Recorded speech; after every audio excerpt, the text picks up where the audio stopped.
something that's easy to learn but sounds far more impressive than it actually is, this might become one of your favourite piano patterns.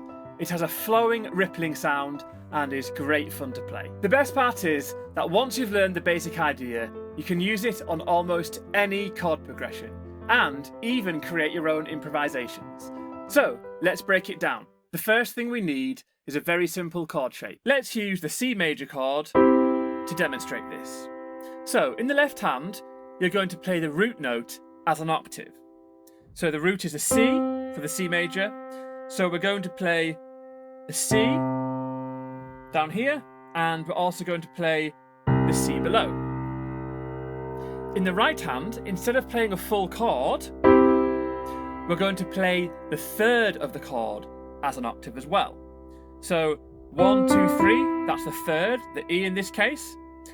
And we're going to play it with your pinky here, and then your thumb is going to be playing the E below there. So it's not all the way up here, it's here. So your thumbs are actually close together, a third apart.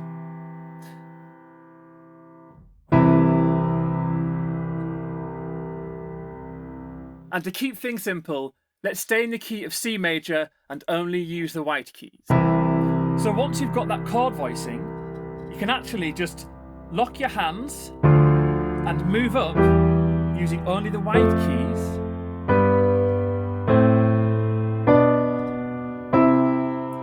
And you've got the correct chord voicing that you need.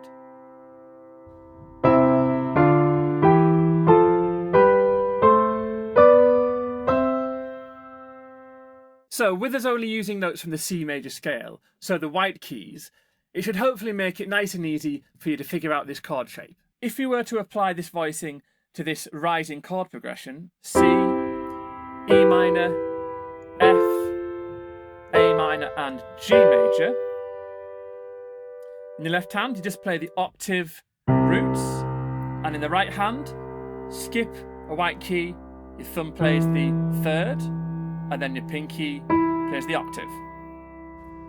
So I'd go C, and then I'd move up to the E, to the F, and you're just basically following the left hand to find your positions.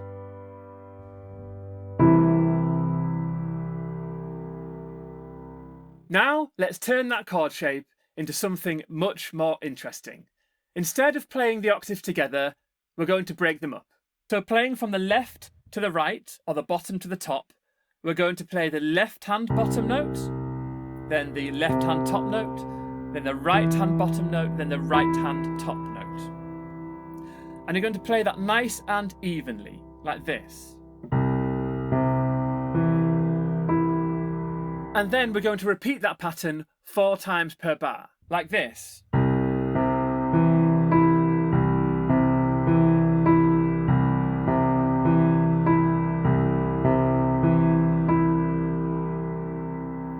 And if you want to count this, the easiest way is to count when your left hand pinky plays that bottom note, like this. 1, 2, 3, 4. And to help create that hypnotic rippling effect, I'd recommend staying on each chord for 2 bars. That gives you time to settle before moving on to the next chord. So on the C chord, you'd go 1, 2, 3, 4, and repeat. 1, 2, 3, 4, and then you'd move up to the E minor. 2, 3, 4, 1, 2, 3, 4. So that was me playing it nice and slowly, and with this the aim is to get it played evenly.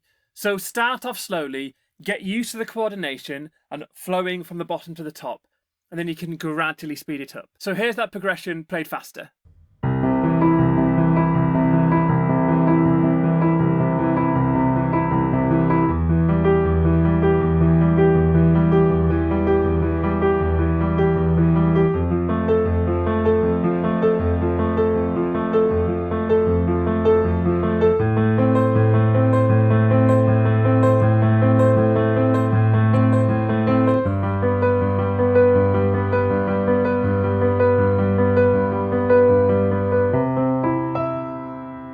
It's beautiful, isn't it? And don't forget to use the sustain pedal. For those of you that have smaller hands and struggle to stretch an octave, you can use a different voicing and still get a similar effect. And it sounds just as beautiful. So for the C major chord again, in the left hand, you can play the root and the fifth, 1, 2, 3, 4, 5. And in your right hand, you can play the root and the third. So you don't have those big stretches, but then you can ripple again from the bottom to the top. And with this one, I'm not starting all the way down here. I'm just going to start here for the moment, but you can play around and see what sounds the best for you. But rippling through again.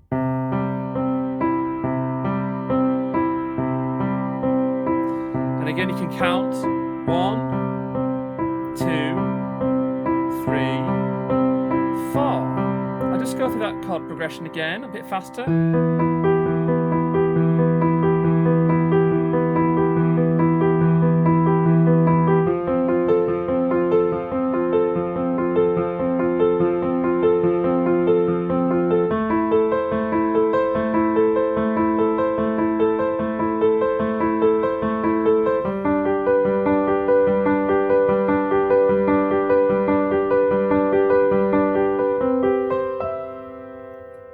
So that's just an alternative voicing you can use if you're struggling to stretch to those octaves, and it still sounds really nice, doesn't it? The great thing about this idea is that it isn't just tied to one piece of music or chord progression. Once you've learned the pattern, you can try it with any chord progression. For example, you could try it with the 1, 5, 6, 4 chord progression. First of all with the voicing.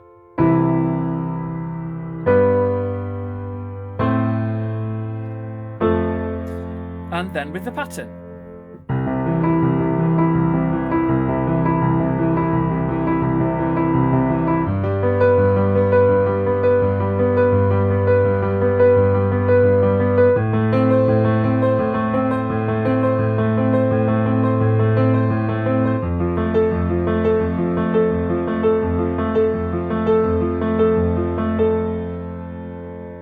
So that same pattern can be applied to different chord progressions. You can also try playing that pattern in other areas of the piano to create some variety. For example, you could just move up an octave. So before we were starting here, so let's move it all up an octave to here.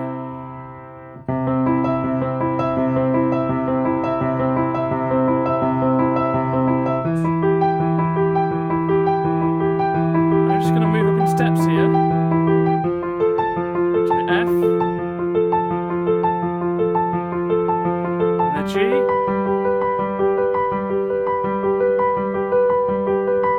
then the A minor.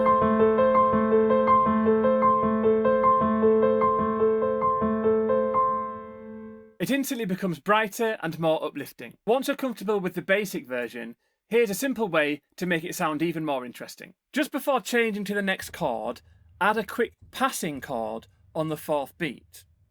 So by passing chord, I mean if we're moving around using just the white keys, if we're playing a C in the left hand with that voicing, and we're moving to an E, we can step or pass towards it using a single step. So if we're going from an F major to an A minor, we can do this. Step up to the G, and then go to the A minor. But then if we are also using that pattern, you would go like this. 1, 2, 3, 4. And again, 1, 2, 3. And then on the 4th beat, we're going to step up, 4, and then onto the E minor. A bit faster, 1, 2, 3, 4, 1, 2, 3, 4, 1, 2, 3, 4, 1, 2, 3, 4, 1, 2, 3, 4, 1, 2. Would you want to hear 3, 4, 1, 2, 3, 4, and so on. It creates a lovely sense of movement and anticipation before you arrive at the next harmony. And you don't need to do it every time, but it's a great way to add some variation in what you are playing. So this pattern is really more of a framework. You can do whatever you want with it. For example, once you get used to it, you don't have to stick to a set chord progression or even stay on each chord for 2 whole bars. You can just move around more freely and experiment. For example,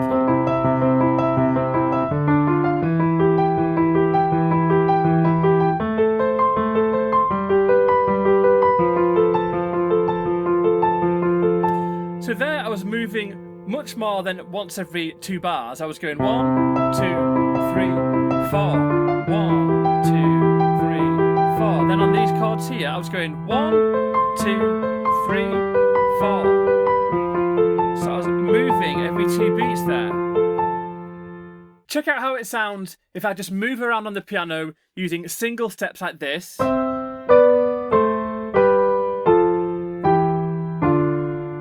But applying that pattern, but moving every 2 beats, like this. 1, 2, 1, 2, 1, 2, 1, 2.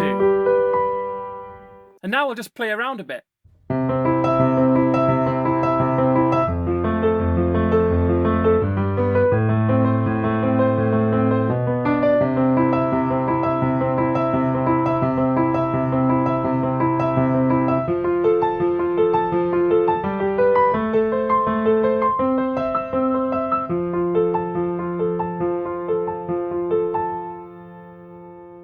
So try different tempos, different chord progressions, and play around on different areas of the piano and just see where your ears take you. You might be surprised by how many beautiful ideas you come up with using just one pattern. If you enjoy learning practical ideas like this, then you'll enjoy my piano membership. Rather than jumping around, learning from one random YouTube video to the next, you get complete step-by-step learning paths with in-depth courses covering piano chords, blues, boogie-woogie, jazz, ear training, and sight reading. Everything is designed to help you build real piano skills in the right order so you always know what to learn next. And there's a 7-day free trial so you can try it all out to see if it suits you. I'll leave a link in the description below if you'd like to find out more. And if you're in the mood for another lesson right now, then you should check out this one.